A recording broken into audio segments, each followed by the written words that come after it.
Will $1 million be enough by the time you retire? That's the most common grievance I kind of hear about when people talk about retirement. Sure, hitting $1 million used to mean a lot, say back in the 1990s, but these days with the fast pace of inflation and cost of living increases, many people are wondering if $1 million is still the goal that they should be going for. In this video, we're gonna answer that question on if $1 million will be enough by the time you retire. First, there are a ton of opinions out there as of right now that say $1 million, even right now, is not enough to retire on. Yahoo Finance, for example, says it outright, $1 million isn't enough for retirement anymore. Fortune says, is $1 million enough to retire? These experts say no. And even CNBC says that while 40% of Americans expect to retire with more than $1 million, it still might not be enough. But these so-called experts and articles that claim $1 million isn't enough money also have conflicting final estimates for what is a good retirement number. CNBC, for example, again, has a wide range depending on the state that you live in, and where you retire could change your savings needs by as much as $1.49 million. That means in one of the lowest cost of living states, you might only need about $700,000 right now to retire, but in Hawaii, for example, you would need over $2.2 million. And even if you live in a state right now where the estimate needed to retire is less than $1 million,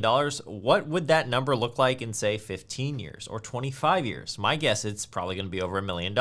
And that brings me to my first point. One of the biggest factors we need to consider about our future money is inflation. Inflation can really wreck your money over time, and if you were to retire with $1 million right now, then yeah, it would be worth $1 million. But the absolute number of $1 million might be worth way less in purchasing power in the future. My dad, for example, he would always tell me these stories about how in the 70s and 80s, everything was so cheap, like his rent was like $300 a month or something crazy like that. And I used to think that he was just kind of full of it. But in the past 15 years of me experiencing life, I've just kind of realized that, dang, he's right. And you know, for example, my usual gauge of inflation is simply just how much a deli sandwich costs. I used to be able to get a deli sandwich for like $7 back in high school, but these days it's close to $12 or $13. And in San Francisco, it's even closer to $15. So as time progresses, I hope that makes sense to you that $1 million today won't be worth $1 million, let's say, in 40 years. We can see from this graph here that since 1990, that inflation has been all over the place. For example, in 1991, inflation was just over 6% per year. And then in 2009, we saw a huge dip to negative 2%. That was a result of the global financial crisis in 2008. And then of course, our inflation rate per year actually skyrocketed to above 8% during the pandemic. So to illustrate the power that inflation has on our money, we have this table right here, which assumes a 3.3% inflation rate. I'm using 3.3% because according to tradingeconomics.com, that is the average rate from 1914 to 2024. So for example, if you're the age of 35 right now, you'll see that $1 million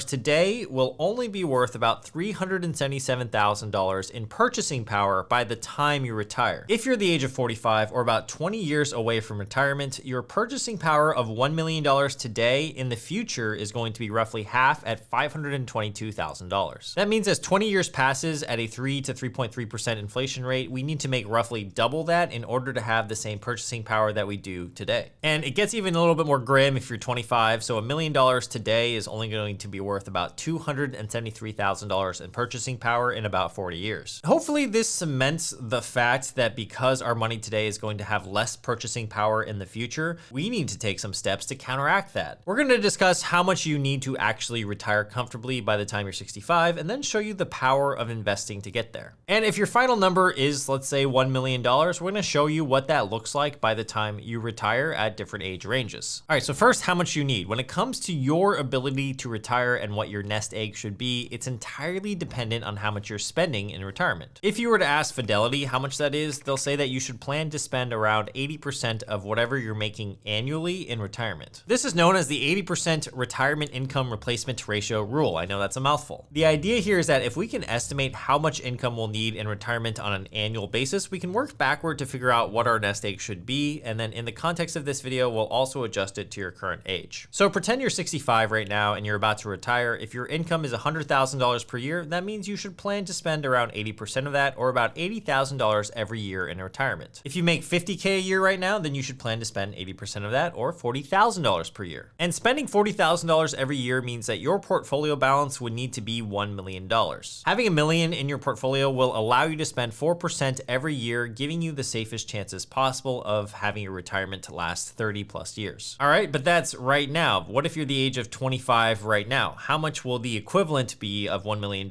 in 40 years. Well, my friends, here it is. If you're the age of 25 right now and you have 40 years until retirement, $1 million today would look like $3.66 million when you're 65. So basically, if you wanted the equivalent of $1 million in purchasing power today, that should be your target, 3.66 million in 40 years. Now, don't let this stuff scare you. I know that these numbers sound absolutely ridiculous, but keep in mind in 40 years, $3.66 million is not gonna feel like $3.66 million today. There's gonna be inflation in addition to the fact that the amount of money that you're gonna be making on a yearly basis for the same amount of work that you're doing today is going to be vastly different. To give you some context that hopefully eases the emotional pain here, in 1985, the median household income was $23,620. As of 2024, that median income was closer to $82,000. So hopefully that gives you some solace here. So in 40 years from today, in 2065, I'm sure the median household income is going to be a lot higher, and 3.66 million will still feel like a milestone, but it'll be just as achievable as, let's say, $1 million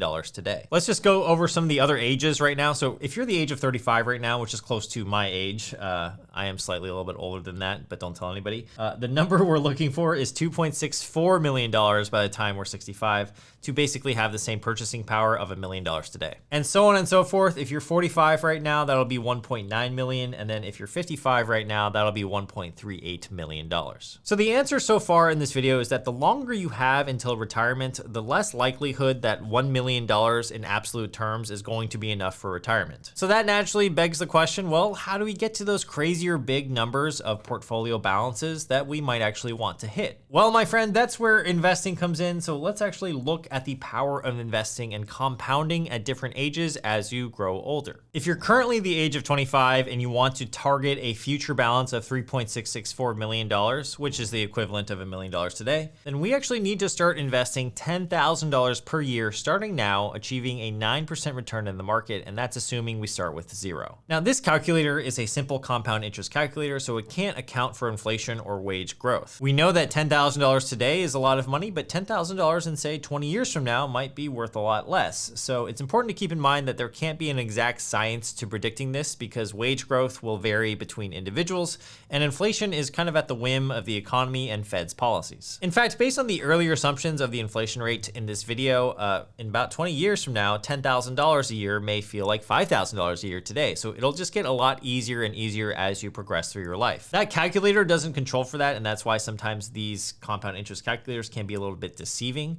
But if you are around the age of 25 right now, you should just be trying to save and invest as much as you can. It's definitely okay if you can't hit the $10,000 a year in investing right now, but rather, if you have a system to save and invest, that's all that you should be concerned about. Now, I'm just gonna show you the other age ranges here just to give you an idea of what it's going to look like if you've never invested before. So if you're the age of 35, I'm gonna assume you have about $20,000 in savings that you can start with. Then it's still about $1,333 a month for 30 years in order to hit that $2.6 million number, and that is about $16,000 a year. And if you're 45 years old and you've never invested before, you may have to start investing $33,000 a year for the next 20 years in order to hit $1 million worth of purchasing power by the time you're 65. And at 55 years old, with only 10 years left until retirement, if you weren't saving and investing at all, you would need to start with a $50,000 balance and then still need $75,000 a year in contributions in order to hit $1 million worth of purchasing power. Now, if all that seems really depressing to you, especially if you're on the older side and you haven't invested that much, I wouldn't panic just yet. I actually made a video earlier last year on this channel that argued for the idea that you actually needed much less money to retire than what traditional advisors thought. I will link that video at the end of this one, as well as I will leave a link to it separately down below in the description. Instead, what I want to present to you is a system to getting to retirement sooner. This way, you don't have to focus on any future balances. We just have to focus on the present. By the way, I do have a private community in case you want your life to be a lot easier when it comes to investing. That's where we talk about stocks, investing, and personal finance. And you also get 2 exclusive videos per month not seen on YouTube in there. I'm really active in there. You can always ask me questions too. The link for that private community will be down below if you are interested. So the system for getting to retirement sooner is from this famous blog post that I love. It's called The Shockingly Simple Math Behind Early Retirement. The author from Mr. Money Mustache, yes, that is the website name, he actually lays out an exact formula for retiring, and I'll actually link link this blog post down below as well. Your time to reach retirement depends only on one factor according to the author, and that is your savings rate as a percentage of your take-home pay. He goes on to say that, quote, if you want to break it down just a bit further, your savings rate is determined entirely by these two things. One, how much you take home per year, and two, how much you can actually live on. And my favorite quote here is the following. So if you are spending 100% or more of your income, you will never be prepared to retire unless someone else is doing the saving for you. So your work career will be infinite. And that makes sense. The more you spend, the less money you have to actually invest and work for you. Then he says, quote, if you're spending 0% of your income, like you live for free somehow, and you can maintain this after retirement, you can technically retire right now. So your working career can be zero. Therefore, there is a relationship between saving money and when you can retire. The more that you can save, the sooner you can retire. And you can actually see this illustrated in this table below. So here he actually assumes that you earn 5% in investment returns after inflation during savings years. So that's actually going to be the average S&P returns pre-inflation. He also assumes that you live off a 4% withdrawal rate and you want the money to last forever. You can see that if you're the age of 25 and you want to retire in 40 years, you'll want your savings rate to be somewhere between 15 to 20% in order to do so. That means you'll have between 37 and 43 working years until retirement. If you're currently the age of 35 and you want to retire in 30 years, you'll need your savings rate to be closer to 25 to 30% starting from scratch. And if you're the age of 45 and you want to retire at 65, then you're going to need a 40 to 45% savings rate starting now. And you can see that if you're 55 with no savings, you're going to need to save close to 65% of your income to even get close. On this channel, I always like to say that your savings rate should be around 10 to 20% in order to hit your retirement goals, but if you can save more, then that's great. Another thing I want to bring up is that all of these examples don't include any pension funds or Social Security payments in our equation here. According to the Social Security Administration, the average retirement benefit for somebody that's retired in January of 2024 was $1,907 per month. That's $22,884 per year that would be provided for you just by the government itself,